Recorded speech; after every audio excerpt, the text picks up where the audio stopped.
अब हम क्वेश्चन पहले का बी करने जा रहे हैं, तो एक बार आपका ध्यान इधर होना चाहिए।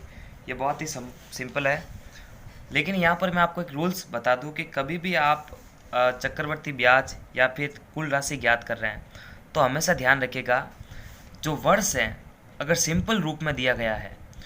देखिए पहले तो मैं आपको कंपाउंड इंटरेस्ट का जो है सूत्र लिख दूँ, ए माइनस पी, यानी मिश्र धन माइनस मूलधन। वो कब लगाना है? जब वार्षिक रूप से ब्याज संयोजित है और समय सिंपल संख्या में दिया हुआ, यानी 2 वर्ष, 3 वर्ष, 4 वर्ष। लेकिन अगर समय मिश्र भिन्न में दिया गया है, ये देखिए 2 सियाई 1/2, तो वहाँ पर जो आपको है दो तरह से ए को ज्ञात करना है। टोटल ए को कैसे ज्ञात करेंगे? कुछ इस तरह से, एक बार मैं आपको बता देता हूँ आंसर लिख के। सबसे पहले तो पी लिखेंगे अपन, जो 18,000 दे रखा है, 18,000 रुपये, और वर्ष दे रखा है, वर्ष को मानते हैं एन, 2 सियाई 1/2 वर्ष, और दर दे रखी है यानी आर दे रखी है 10%। अब देखिए यहाँ पर आपको ऐसा नहीं कि आप सिंपल ए का सूत्र लगा दे और ए माइनस पी करके बता दें, ऐसा नहीं चलेगा।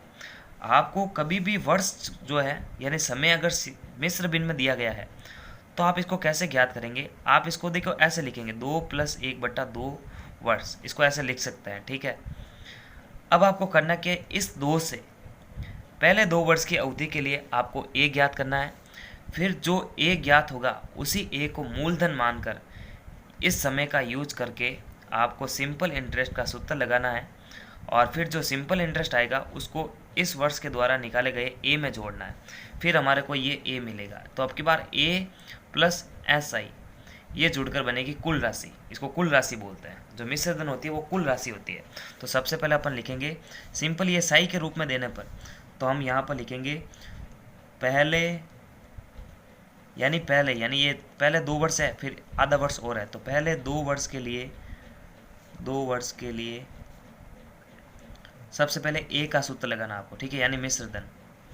पहले 2 वर्ष के लिए ए ज्ञात करेंगे, तो ए का फॉर्मूला क्या होता है? वही होता है जो है ए बराबर P1 + R/100⁴ तो एक बार सूत्र के अंदर रख देते हैं, P कितना है? 18,000 है, और 1 + R, तो 1 + R दे रहे कि 10/100। देखिए 2 वर्ष के लिए मान लें, स्याही को तोड़ दिया है, यानी 2 स्याही 1/2 में आधा आधा कर दिया सबको, ठीक है, यानी 2 को अलग करते हैं और 1/2 को अलग कर दिया, तो 2 यहाँ पर आ जाएगा।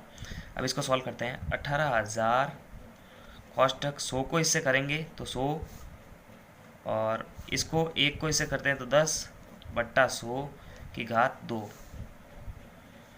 अब इसको करते हैं 18,000, अब देखो 100 और 10 हो जाएंगे 110, बट्टे के अंदर है 100, घात है 2, ये 0 से 0 काट दो। अब इसको करते हैं सॉल्व, 18,000 इंटू, देखो 11/10 की घात, तो इसको ऐसे लिख सकते हैं 11/10 इंटू 11/10, ठीक है। फिर इस 0 से 2 0 से ये 2 0 कैंसिल।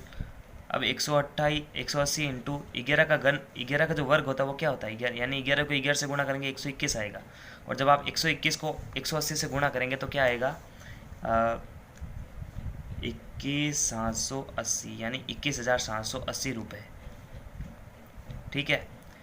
अब क्या करेंगे हम, जो हमने जो ए निकाला, अब इसी ए को जो है, अब ए को 1/4 वर्ष के लिए, यानी कैसे? अभी जो समय दे रखा था वो क्या था? ए 2 से 1/2, तो इसको मानकर तो ए निकाल दिया। अब इससे जो ए निकला है इसी ए को हम पी मानकर इस वर्ष के लिए, यानी ए को पी मानकर 1/4 वर्ष के लिए सरल ब्याज ज्ञात करेंगे, के लिए साधारण ब्याज हमारे को ज्ञात करना है, ठीक है। ये विधि रहती है, यानी पहले तो, यानी स्याही का जो पहला दे रखा है उससे तो हम ए निकालेंगे, इसी ए को मूलधन मानकर हम 1/2 वर्ष के लिए, 1/2 है 1/4 नहीं है, 1/2 वर्ष के लिए हम क्या निकालेंगे? साधारण ब्याज निकालेंगे। तो अब की बार मूलधन क्या होगा? इसका सूत्र क्या होता है? पहले तो SI बराबर P into R into T/100। तो देखिए यहाँ पर जो मैंने एक एग्जाम्पल करवाया था इससे पहले, उदाहरण नंबर 13वां, उसके अंदर मैंने पी जो है 10,000 रख दिया था जो क्वेश्चन के, यानी इस क्वेश्चन में भी पी 18,000 मान लिया और उसमें भी 18,000 मान लिया, तो ये गलत होता है। यहाँ पर पी जो है चेंज होता है, पहले तो पी 18,000 होता है जो क्वेश्चन के अंदर दे रखा है, और अब जो है अब जो ऐसा ही ज्ञात करेंगे हम सिंपल इंटरेस्ट, उसके अंदर पी होगा ए, तो p बराबर ए माना जाएगा, क्योंकि यहाँ पर मैंने लिख दिया कि ए को p मानकर आधे वर्ष के लिए साधारण ब्याज, तो p अब की बार 21,780 इंटू आर दे रहे कि आर तो वही होगी और समय चेंज हो जाएगा, समय क्या होगा 1/2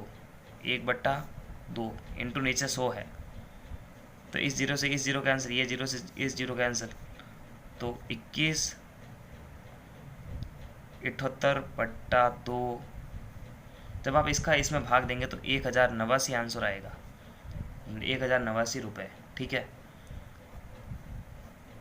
अब देखिए हमने जो है कंपाउंड इंटरेस्ट का सूत्र क्या लिखा था, CI बराबर A माइनस पी, लेकिन जब स्याही के अंदर समय दे रखा है, यानी 2 स्याही 1/2 समय दे रखा है, तो वहाँ पर जो है A को जो है ए में सिंपल इंटरेस्ट भी जोड़ना पड़ता है, फिर वो कुल धनराशि बनती है।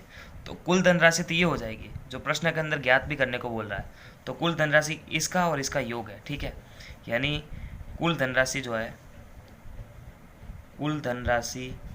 है वो हो जाएगी 21,780 प्लस 1,090। इन दोनों को जोड़ेंगे तो कुल राशि आ जाएगी, तो इन दोनों को अगर जोड़ेंगे अपन तो हमारे पास में आएगा 22,869 रुपये। ये तो आ गई कुल राशि। अब चक्रवर्ती ब्याज होता है ए माइनस पी, लेकिन अब जब समय ऐसा दे रखा तो ए को हम क्या मानेंगे, ए प्लस ऐसा ही जोड़ना पड़ता है, तो ए में जोड़ते हैं ऐसा ही, यानी यही जो कुल धनराशि है ना, ये ए प्लस ऐसा ही है, तब इसमें से मूलधन घटाना है, तो 22,869 माइनस पी जो प्रश्न के अंदर पहले दे रखा था वो क्या माना था, वो क्या था 18,000 था। जब इसमें से ये घटाएंगे तो 4,869 रुपये जो है हमारा कंपाउंड इंटरेस्ट यानी चक्रवर्ती ब्याज निकलेगा। तो एक दो बार आप इसको रिपीट कीजिएगा, आपको समझ में आ जाएगा। नमस्कार, थैंक्स फॉर वॉचिंग, और पूरे चैप्टर की प्लेलिस्ट की लिंक आपको वीडियो के डिस्क्रिप्शन बॉक्स में मिलेगी।